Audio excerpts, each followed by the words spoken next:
All right, come on, guys, gather around.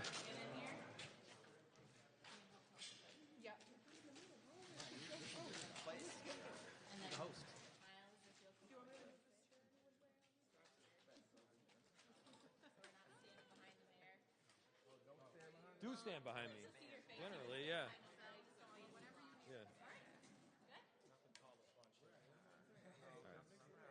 Good. All right, everybody ready? Check, check. You hear me? All right, everybody. So we are here to celebrate yet another milestone in our Ownership and Opportunity Fund. The Ownership and Opportunity Fund was created back in 2020 with a very simple goal: to make sure that more BIPOC business owners had the ability to not just own their own business, but to then own the underlying real estate. Far too many times in our city's history, we have seen black and brown business owners invest heavily, sweat equity in a new idea, make sure that that idea is incredibly successful. All these people and customers come to that location, and then the property values go up, the rents go through the roof, and the people that made these neighborhoods wonderful to begin with get the boot. We want to make sure that the people who made these neighborhoods wonderful to begin with generate equity. Not equity in the social justice sense, but equity in the form of money and return on their investment. When you work your tail off, when you have a great idea, you should be able to benefit from that incredible success, and that's what this Ownership and Opportunity Fund is all about. It provides money, patient capital, to these business owners so that they can bridge the gap, get some of these new businesses open, and then build them out so that they're a huge success. And right now, we're in this awesome facility that is being built out, will be built out by Jesse Ross here. Jesse Ross is the recipient of about $700,000 through the Ownership and Opportunity Fund. He's got a phenomenal idea, and he can give you the rundown of more of the specifics very shortly here. But it's to make this space into this beautiful collaborative location where business owners from 100 different backgrounds can be makers or entrepreneurs, financiers, you name it, all on this location. And the whole concept, which I think is a beautiful one, is when you get those people from 100 different backgrounds, when you get people that have all sorts of different outlooks and perspectives, you're actually able to get better ideas. And by the way, the data shows exactly that. If you have a doubling of the population that is doing business in a given area, you get about a 40% bump in the number of patents that get put out. You get a huge bump in the number of ideas that take place, and actually more businesses open. By the way, we want to make sure that both black entrepreneurs and black women entrepreneurs have the ability to succeed. And right now, we have there are more black women starting businesses than any other community or any other demographic out there. And so we need to make sure that every single bit of the talent that's on the table here is realized, and it can be realized in a huge part through this Ownership and Opportunity Fund.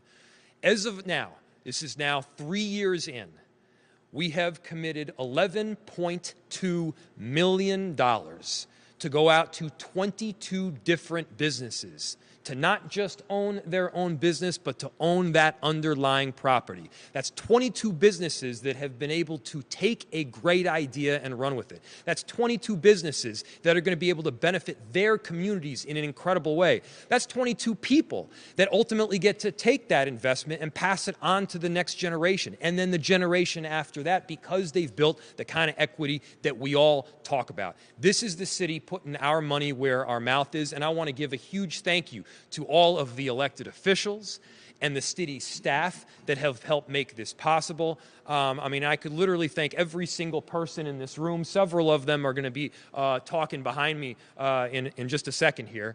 Talking behind my back. No, you'll come up to the microphone.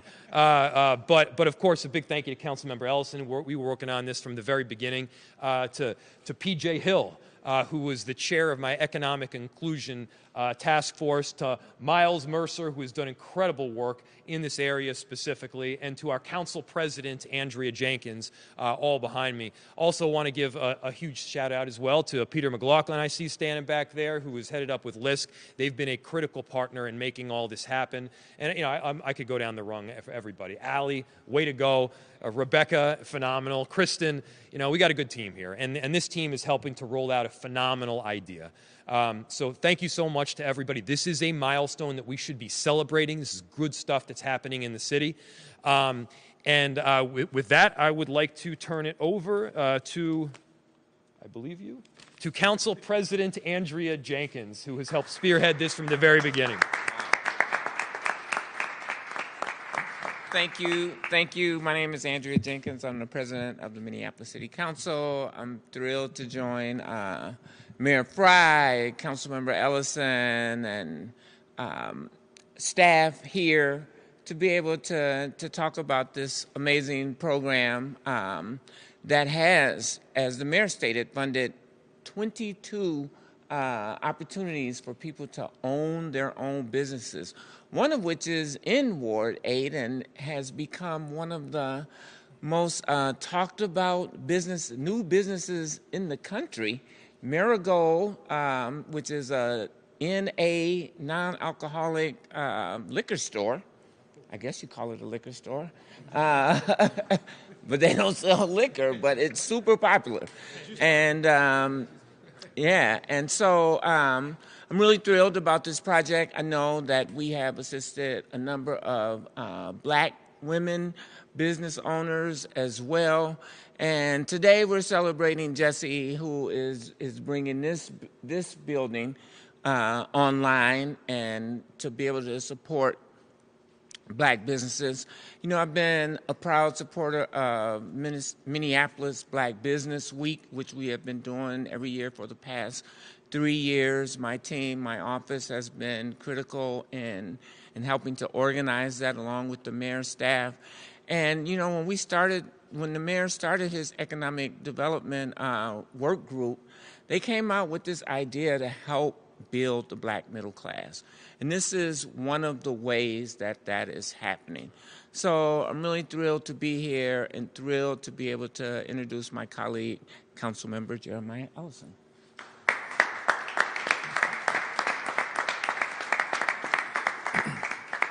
Thank you, Council President Jenkins. The Council President and I and the mayor are actually really lucky to see the fruits of this work coming online, seeing all these businesses who are, let's not be confused, these businesses, these 22 businesses, they're still self-made. But we get to play a role in filling a little bit of gap and making, I think, a huge difference by filling that small gap in who gets to own in the city of Minneapolis. And I think about a lot of those staff members, Jim Terrell, Sean Pierce, who used to work in the mayor's office, who aren't here at the city to see the fruits of their labor, but who are integral to making this work a success in the first place. And you know, I was going to list off every single business on the north side, but because selfishly, as the Ward 5 council member, and we're in Ward 5, by the way, you want to talk about all those successes. But this really has been a citywide program. This really has generated wealth citywide. And I know that in the grand scheme of things, you can say, okay, well, 22, that's a good start. And where's this going, right? I think that we want to see 220, right? We want to see 2,200 businesses being able to utilize a tool like this. Me personally, I'd love to see us create a dedicated source. I'd love to see us have our awards be a little bit bigger. I know that the community will want to see that as well. And my real hope for the future of this fund is that it becomes as important and untouchable as things like the Affordable Housing Trust Fund, right? Another tool at the city that the city offers that is generating wealth, that is generating affordability in an area that is really, really needed for folks. So thank you guys for being here and here to talk a little bit about the logistics of the program and represent the staff's perspective. Our staff who have really made this work a success is Miles Mercer. Good afternoon. My name is Miles Mercer. I'm the manager of the business development team within the Department of Community Planning and Economic Development. The director of our department is sad that he couldn't make it today. Unfortunately, he's sick, so I get to step in. So it's my team that administers the Ownership and Opportunity Fund program for the city. And so we are the ones that are lucky enough to be able to work with these entrepreneurs directly to help them advance their projects and really, in many cases, realize their dreams of commercial property ownership. One thing about the Ownership and Opportunity Fund, what it is really a very forgivable or very favorable, a loan on very favorable terms. And so there's a forgiveness component in it, there's some other favorable terms, and as the council member said, it helps to fill a gap in the financing. These projects have to generate and attract financing from other sources, and the city's coming in with a final piece to help make the project go. And as the mayor said, we've been able to support a range of small businesses to own the property that they're already operating out of, and that is a large goal of ours. With the adoption of the city budget, there's now $3 million of additional funding for the program, and in the new year, we'll be seeking to deploy that. And so we will be issuing more materials shortly after the new year for how interested parties can apply for that funding. And so with that, speaking of the great entrepreneurs we get to work with, our host for today and one of the latest recipient of the Ownership and Opportunity Fund, Mr. Jesse Ross.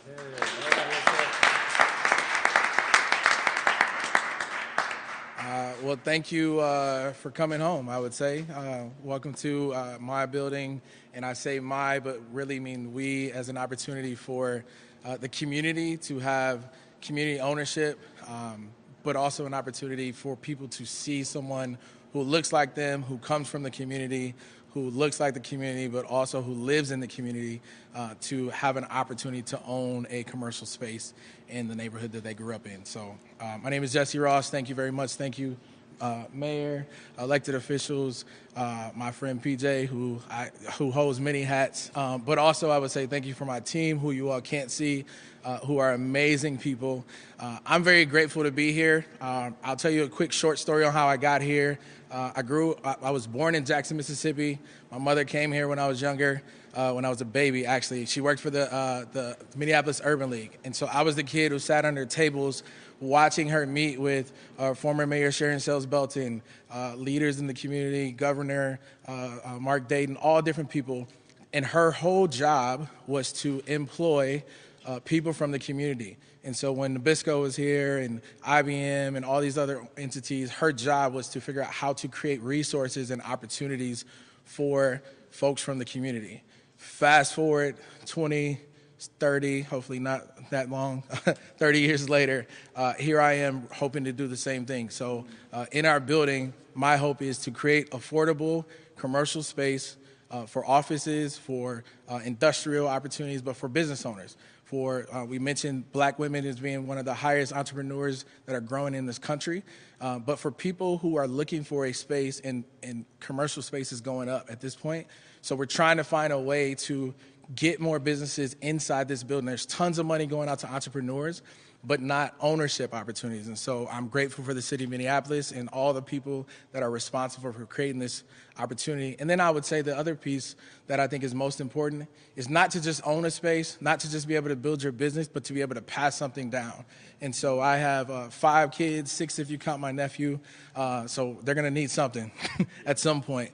And my hope is for them to be able to have something also, but to also be able to see a model of not just me, but other business owners that own something and that want to pass it down to the next generation so that we can raise up our current generation of leaders. And so very grateful to be here, very grateful for the team. And anybody that's interested, I would encourage you to please send me a message, come on out. But I also encourage you to apply. I think there are people who spend a ton of time talking about problems and not actively working towards solutions. And this is just one of many ways that I know the city and our city elected officials are trying to solve problems. So thank you. Mayor?